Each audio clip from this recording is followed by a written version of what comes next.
కర్ణాటకలోని గోకర్ణలో ఒక ఊహించిన సంఘటన నెలకొంది తెలుసా. గోకర్ణ సమీపంలో ఉన్న ఒక గుహలో ఒక రష్యన్ మహిళ తన ఇద్దరు చిన్నపిల్లలతో కలిసి నివాసం ఉంటోంది. ఈ విషయాన్ని గమనించిన పోలీసులు అక్కడికి వెళ్లి ఆమెను బలవంతంగా అక్కడి నుంచి బయటకు తీసుకొచ్చారు. ఎందుకంటే ఆ గుహ ఒక నిషిద్ధ ప్రాంతం.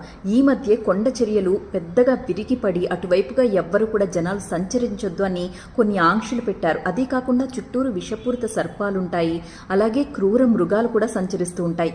అలాంటి ఒక నిర్జన ప్రదేశంలో, భయంకరమైన ప్రదేశంలో ఒక మహిళ ఇద్దరు చిన్నారులతో కలిసి ఉండడం గమనించిన పోలీసులు ఆమెను అక్కడి నుంచి తీసుకొచ్చేశారు. అయితే ఎంక్వైరీలో ఆమె చెప్తున్న విషయాలు వింటే చాలా ఆశ్చర్యం అనిపిస్తుంది. ఈమె రష్యా మహిళ. గత 15 ఏళ్లుగా 20 దేశాలు పర్యటించారట. ఈమె భర్త పిల్లలతో కలిసి. ఈమెకి 4 పిల్లలు. ఈ 4 పిల్లలు కూడా ఈ దేశాటనలో ఉన్నప్పుడే అక్కడక్కడ గుహల్లో కన్నవాళ్లే. ఎలాంటి డాక్టర్ సపోర్ట్ లేకుండా అన్ని సుఖప్రసవాలు జరిగాయి. ఆమె ప్రసవాన్ని ఆమె చేసుకున్నాను అని చెప్తోంది. ఒక అబ్బాయి రష్యాలో ఉన్నాడట. ఇంకొక అబ్బాయి ఇలాగే గోవాలోని ఒక గుహలో పుట్టాడట. ఆ తర్వాత ఆ అబ్బాయి చనిపోయాడు. ఆ అబ్బాయి అస్థికల్ని, 2 కూతుర్ని తీసుకుని ఆమె గోకర్ణ గుహకి వచ్చింది. అక్కడే నివాసం ఉంటుంది.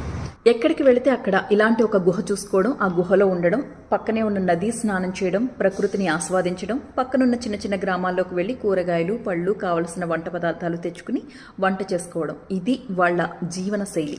ఈ నేపథ్యంలో కృష్ణుడు తన కలలో కనిపించి చెప్పాడట, గోకర్ణలో ఒక గుహ ఉంది, ఆ గుహలోకి వెళ్ళు, అక్కడే నన్ను పూజించి నన్ను ధ్యానించు అని చెప్పి. ఆయన చెప్పిన దాని ప్రకారం ఆవిడ గోకర్ణకు వచ్చేసింది పిల్లల్ని తీసుకుని. ఇక్కడే ఉంటుంది. భర్త గోవాలోనే ఉన్నాడు. అయితే ఇప్పుడు ఆయన్ని కూడా ట్రేస్ చేసే పనిలో ఉన్నారు పోలీసులు. ఈమె స్వతహాగా ఉపాధ్యాయురాలు. సో తన పిల్లలకి తనే చదువు చెప్పుకుంటుంది. ఈమెకున్న పెయింటింగ్ స్కిల్, అలాగే ఫొటోస్ తీయడం, వీడియోస్ తీయడం, ఇవన్నీ కూడా పిల్లలకి నేర్పించుకుంటూ వీటిని అమ్ముకోగా వచ్చిన డబ్బులతో ఈమె అక్కడ జీవిస్తూ ఉందన్నమాట. ఆమెకు కావాల్సిన సరుకులన్నీ కొనుక్కుని. అయితే ఇప్పుడు ఆమె ఏమంటుంది అంటే, నాకు ఇక్కడ ఉండడం ఇష్టం లేదు, నా బతుకేదో నేను బతుకుతున్నాను, ఆ గుహలో నేను చాలా ప్రశాంతంగా ఉన్నాను నా పిల్లలతో కలిసి, మీరు నన్ను తీసుకొచ్చి మురికి ప్రదేశంలో పడేశారు, చుట్టూ విషసర్పాలు, క్రూర మృగాలు ఉన్నప్పుడు కూడా నాకు ఏ రోజు భయమే లేదు, కానీ ఇప్పుడు మనుషుల మధ్యలో ఉంటే నాకు భయం వేస్తోంది, ఎలాంటి వ్యక్తిగత గోప్యత లేకుండా పోయింది నాకు, మురికి ప్రదేశంలో నన్ను ఉంచారు, రోజు అన్నమే పెడుతున్నారు. ఇది ఆమె మాట్లాడుతున్న మాటలు. ఆశ్చర్యంగా ఉంది కదా. ప్రస్తుతం ఆమె దేశానికి పంపించడానికి ఏర్పాట్లు చేస్తున్నారు. ఎందుకంటే 2017లో ఆమె భారత్కు వచ్చినప్పుడు తన పాస్పోర్ట్ పోగొట్టుకుందట.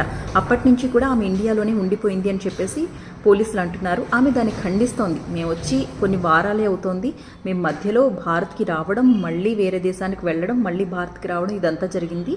నా పాస్పోర్ట్ పోయిన మాట వాస్తవమే, కానీ మేము ఇండియాకు వచ్చి మాత్రం ఇన్నేళ్ళు అవ్వట్లేదు అని చెప్తోంది.